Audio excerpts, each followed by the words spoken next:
I'll find valid in your eyes. You'll always be my night sky. Hello friends, and welcome to my Buzzword Readathon TBR video. So next week, the 21st to the 28th, we're going to be participating in the Buzzword Readathon, which was created by Kayla over at Books and Lala, who I love. This is the last month. She says she's doing this format of the TBR, but I'm going to link her video down below where she does that announcement and stuff. So the Buzzword Readathon is where you have a buzzword, and she's done like who, what, where, when, why. She's done a number. She's done lots of things, but this time it is the word night. So the goal is to find books with the word night in the title and read them. So I will show you what I plan on reading. The first book I plan on reading is Never Night by J. Kristoff, which I have read before, but I didn't, like, I enjoyed it, but I wasn't like, oh my gosh, I have to keep going with the series. And it's actually around the same time that I read Mistborn by Brandon Sanderson, which, if you guys know, I just reread that one and absolutely loved it more than I did. I appreciated it more than I did the first time. So I do want to try Never Night again and see if I give it maybe a 4 or 5 star instead of the 3 that I originally gave it. And Never Night is a fantasy novel. It follows our main character who goes to assassin school because she wants to become an assassin, but mostly so she can take revenge on the people who destroyed her family. So fantasy, assassin, a school setting. On paper, I should love it. So hopefully a few years later I will appreciate this book more, just like I did with Mistborn. Also, I plan to read the Friday Night Knitting Club. I'm not even 100% sure what the synopsis is. This has been on my TBR for so long. I actually donated the book. As soon as she said the word night is the buzzword, this one came to my mind, so I checked it out electronically and I'm gonna read it. I mean, I've known about this book for years. I know it's a contemporary, and if you know me, I love to crochet. I dabble in knitting. I'm not that great at it, but it is what it is. So I do think this might be something that I end up loving. And yeah, so as for physical books, I am for sure going to be reading They Cage the Animals at Night. This one is by Jennings Michael Birch, and this says it is a true story of an abandoned child's struggle for emotional survival. So one evening, when is he? Oh yeah, he was 8. His mother dropped him off at an orphanage and said, I'll be right back, and then never came back. So it just follows his story through the foster care, foster homes, orphanages, and institutions.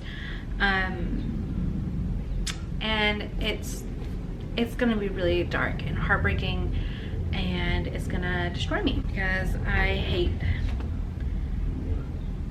sad stuff like this about kids. It just really tears me up. But I read A Child Called It and his following novels, and I did love them. Like, they broke my heart, but I loved reading about them, and I love supporting authors who have gone through stuff like this. All right, and as for the last one I'm gonna read, I don't know yet which one it's gonna be.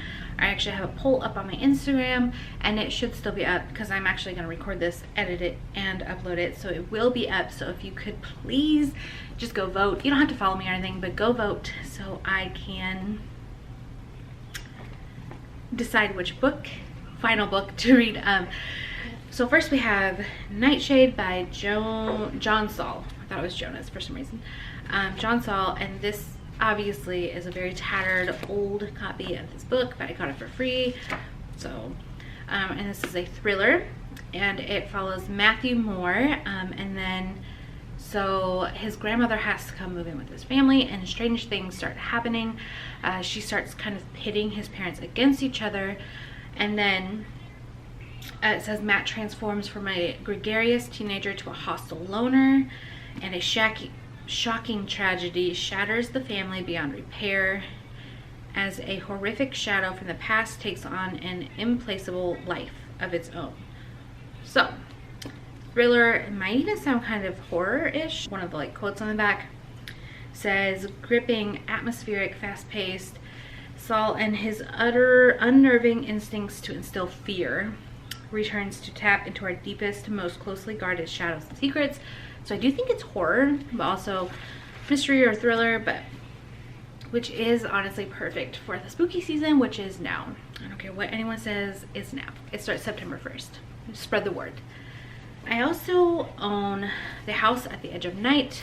It is also beat up, but I got it for free at our Airman's Attic, and this one is a contemporary one. Let me just read you the synopsis, okay?